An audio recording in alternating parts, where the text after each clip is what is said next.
हम खबर डेरा गाजी खान से, जहां पे शहर के गरबी इलाके में जोरदार धमाके की आवाज सुनाई गई है। बात करेंगे ब्यूरो चीफ सुल्तान यासिर शेख हमारे साथ मौजूद है। यासिर, क्या अपडेट्स हैं आपके पास?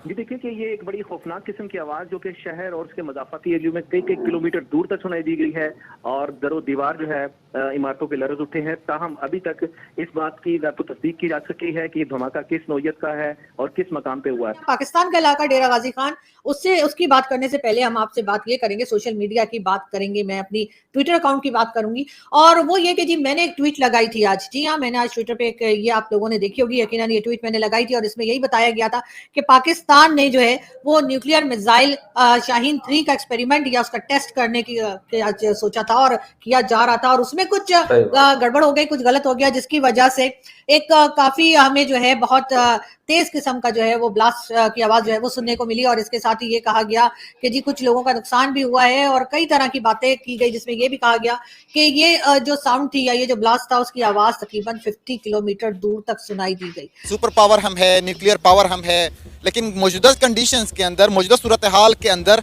आपके न्यूक्लियर खाए हम, खाने को हमारे पास कुछ नहीं है। इकोनॉमी कोलैप्स करने वाली है, ऊपर से IMF के इतने सख्त शराइत हैं कि आज टैक्स 300 से ऊपर डॉलर जाने वाला है। अगर वो सारे डैमों के फट्टे ही उठा देना तो हमारा पाकिस्तान पूरे के पूरे बहर अरब में जा गिरे, तो हम उन्हें किस बात की तड़ी लगा सकते? एक्सप्लेनेशन ये लगता है कि कोई टेररिस्ट अटैक हुआ होगा, जो सुसाइड बॉम्ब हो सकता है, ड्रोन अटैक हो सकता है, कार बॉम्ब हो सकता है या दूसरे तरीके के अटैक्स हो सकते हैं। जैसा कि नॉर्मली हम लोग कहते हैं कि सच्चाई हमेशा दो एक्सट्रीम्स के बीच में होती है और यहाँ पे आपके दो एक्सट्रीम सोनिक बूम और शाहीन मिसाइल का मिसहैप है। इसी के साथ जय दोस्तों, जय श्री राम। पाकिस्तान में उस समय हड़कंप मच गया जब परमाणु ठिकानों पर बहुत बड़ा ब्लास्ट हुआ।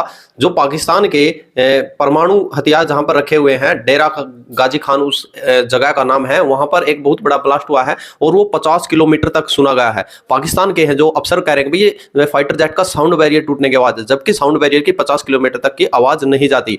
वहां पर 2012 से TTP बोल रहा था कि भाई हम हमले करेंगे। तो पाकिस्तान का जो परमाणु का ठिकाना है वहां पर अभी फिलहाल पाकिस्तान की मीडिया ने एक भी आवाज बाहर नहीं निकाली है, उसको क्लैरिफाई नहीं किया कि हुआ एक्चुअल क्या था। तो जो पूरी वीडियो में रिपोर्ट है वो आप देखिए। अगर वहां पर फाइटर जेट का जो बैरियर टूटा था तो आप वीडियो में देख पा रहे हो कितनी एम्बुलेंसेज है, कितनी पाकिस्तानी फोर्स है तुरंत डिप्लॉय कर दी गई। वहां हजारों की संख्या में वहां पर सैनिक पहुंच गए और 50 किलोमीटर के एरिया में जो घर थे उनके शीशे टूट गए हैं और वहां पर कई जख्मी और मारे हुए हैं। पूरी की पूरी वीडियो देखिए आप लोग। जय हिंद, जय श्री राम। और DG खान शहर और गिरदोनवा में 12 बजे धमाके की एक जोरदार गूंज सुनाई दी। धमाके की आवाज़ लड़ाका त्यारे के साउंड बैरियर ब्रेक करने की वजह से पैदा हुई। सिक्योरिटी एजेंसीज और रैनी शाहिदीन ने DG खान में किसी भी किस्म की बॉम्ब ब्लास्ट, तखरीबकारी या हादसे की अफवाहों को यकसर मुस्तरद किया। मुतल्लिका इदारों का कहना है कि DG खान इसके गिरदोनवाह में किसी भी जगह कोई ऐसा हादसा नहीं हुआ, लिहाजा अवाम अफवाहों पर ध्यान मत धरें। मामूल की गश्त के दौरान लड़ाका त्यारों की तरफ से साउंड बैरियर ब्रेक करना एक मामूल का अमल है। शुक्रिया।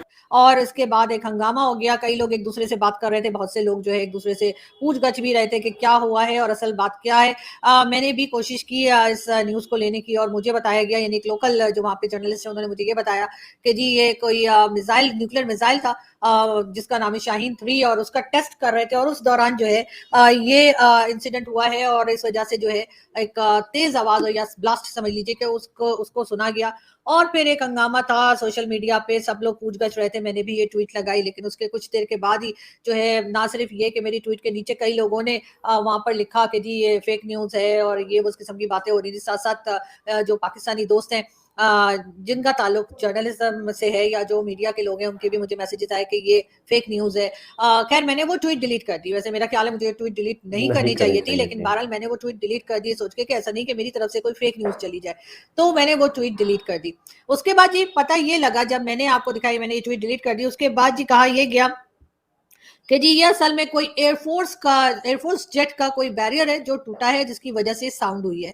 अब कई दूसरे लोगों से जब मेरी बात हुई, खैर ये ट्वीट भी मैंने लगा दी कि जी अब अगर नई खबर आई थी तो मैंने वो खबर भी अपने लोगों तक पहुंचाने की कोशिश की, लेकिन बताया ये गया बाद में कि जी इतनी आवाज नहीं होती, अगर कोई एयरफोर्स के जेट वगैरह के बैरियर इस तरह से टूटे तो इतनी तेज आवाज नहीं होती। और अब इस बात के लिए भी मेरा ख्याल है कि कोई एक्सपर्ट्स ही बता सकते हैं कि क्या हो सकता है। लेकिन साथ साथ हमने ये भी देखा कि कई एम्बुलेंसेस और उसके साथ साथ फायर ब्रिगेड की गाड़ियां जो हैं उनकी वीडियो या उनकी फुटेजेस जो है वो सोशल मीडिया पे चलना शुरू हो गई और एक के बाद एक हमने देखा कि वो गाड़ियां जा रही हैं, तो यकीनन कोई बड़ा हादसा हुआ है या हादसा होने की को छुपाया जा रहा है। क्या वजह है ये तो सभी जानते हैं। पाकिस्तान में कुछ भी हो जाए सबसे पहले उस चीज को हम छुपाने की कोशिश करते हैं, असल खबर को बाहर आने नहीं देते, और यही कुछ इस वक्त भी हुआ। और लोगों ने ये भी कहा कि जी दरअसल हुआ ये है कि न्यूक्लियर एस्टेब्लिशमेंट जो है डेरा गाजी खान की, उसके ऊपर ड्रोन से अटैक किया गया है और ये आवाज उसकी है, और इसमें जो है कुछ लोग जख्मी भी हुए हैं, कुछ की शायद जाने भी गई हैं। इस किस्म की बातें भी सोशल मीडिया पर चल रही थी। अब ये कहां तक ठीक है ये मैं अभी भी आपको नहीं कह सकती, लेकिन ये जरूर है कि क्योंकि मैंने जैसा कहा कि पाकिस्तान में हर खबर को छुपाया जाता है, हर खबर को बहुत ज्यादा कोशिश की जाती है कि बाहर ना निकले, तो इसी तरीके से इस न्यूज को भी दबाने की कोशिश की जा रही है। अभी तक जब मैं ये वीडियो बना रही हूँ पूरी तरह से न्यूज जो है अभी भी बाहर नहीं निकल पाई है, लेकिन आई होप कि एक दो दिन में कुछ ना कुछ क्लियर हो जाएगा। पाकिस्तान में ये कोई पहली बार नहीं हुआ है। मिसाइल्स के एक्सपेरिमेंट्स जो होते हैं वो अक्सर होता है कि जी फेल हो जाते हैं या कुछ गलत हो जाता है उसमें, लेकिन इसके अलावा इसके साथ साथ जो ड्रोन से अटैक की बात की जा रही है हमारे न्यूक्लियर उसके ऊपर इंस्टॉलेशन के ऊपर, वो भी जो है उसको भी आप रद्द नहीं कर सकते डेरा गाजी खान में। और साथ साथ ये भी हुआ है कि अब अगर आप लोगों को याद हो या आप लोग गूगल कर लें, जो लोग मतलब उनको याद ना हो या उस टाइम पे ना हो, जाहिर है बहुत से लोग जो हैं वो हर साल में तो नहीं होते ना, हम लोग हिस्ट्री पढ़ के ही जाहिर है कि कुछ ना कुछ सीखते हैं। तो मेरा ख्याल है if I am not wrong तो 1988 में ओजड़ी कैंप का वाकया हुआ था। जी हाँ, मैंने खुद भी ये देखें, मैंने गूगल से निकाला है और इसमें यही डिटेल्स हैं कि जी 1988 में और बल्कि 10 अप्रैल 1988 में ओजड़ी कैंप का वाकया हुआ था रावलपिंडी में। जी हाँ, और इसमें भी जो है यही बताया गया है कि जो ओजड़ी कैंप का जो मिलिट्री स्टोरेज थी उसके अंदर ब्लास्ट हुए थे और ये हमारे बम हमें पे फट गए थे और फिर एक हंगामा था और उसके बाद भी मेरे ख्याल है कि ना उस वक्त भी इस न्यूज को दबाने की कोशिश की गई होगी। तो ये कोई पहला वाकया नहीं है, पाकिस्तान में इस तरह के वाकयात होते रहते हैं, लेकिन इस वक्त आज जो कुछ हुआ है वो भी जरूर कहीं ना कहीं काफी लोग जो है उसके बारे में बात कर रहे हैं और उनको जो गवर्नमेंट की तरफ से या जो हमारे जो एस्टेब्लिशमेंट है उसकी तरफ से या किसी डीआईजी खान जो है यानी डेरा गाजी खान जो है उधर से जो न्यूज आ रही है, जो डिटेल्स आ रही है उस पर ज्यादा भरोसा लोग नहीं कर रहे हैं।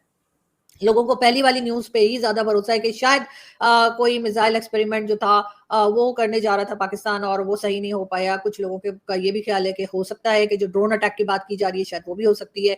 और आवाज तो जैसे कि मैंने कहा आपको कि बहुत तेज साउंड थी और बताया यही गया कि 50 किलोमीटर तक वो आवाज सुनी गई।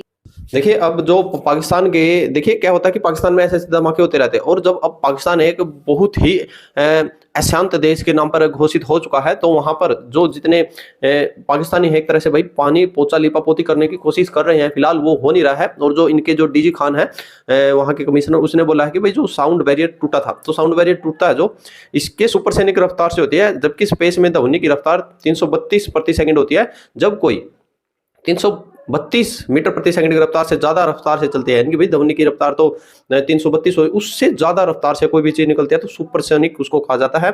और ये विमान ध्वनि की रफ्तार से तेज जाता है, उसको सुपर बूम पैदा होता है, यानी कि एक ब्लास्ट सा होगा। तो वो ब्लास्ट भाई ज्यादा किलोमीटर में नहीं जाएगा, तकरीबन 30 से 50 किलोमीटर की इसकी आवाज आई थी। और जबकि 100% ये हो सकता है कि भाई जो इन्होंने मिसाइल टेस्टिंग की थी, क्या नाम था उसका, है तो जो शाहीन 3rd, तो पूरा 100% क्लियर की या तो वो न्यूक्लियर टेस्ट किया था इन्होंने, वो एक्चुअल नहीं ठीक नहीं हुआ है और उसकी ये हो सकती है। और या फिर भी ये ड्रोन से हमला किया गया है या फिर ये बिल्कुल 100% कह सकते हैं कि आप ये टीटीपी के द्वारा ही किया हुआ हमला हो सकता है, क्योंकि टीटीपी है जो पाकिस्तान में तकरीबन कंटिन्यू लगातार हमले किया जा रहा है। ये वही टीटीपी है जो कि पाकिस्तान ने है इनको पानी देकर खाद डालकर बड़ा किया था, अब वो बहुत बड़ा पेड़ हो चुका है और वो अब पाकिस्तान को फल अपने चका रहा है, उनका स्वाद मीठा मीठा चका रहा है। आप लोग कह रहे हैं कमेंट सेक्शन में जय हिंद जय भारत जय श्री राम।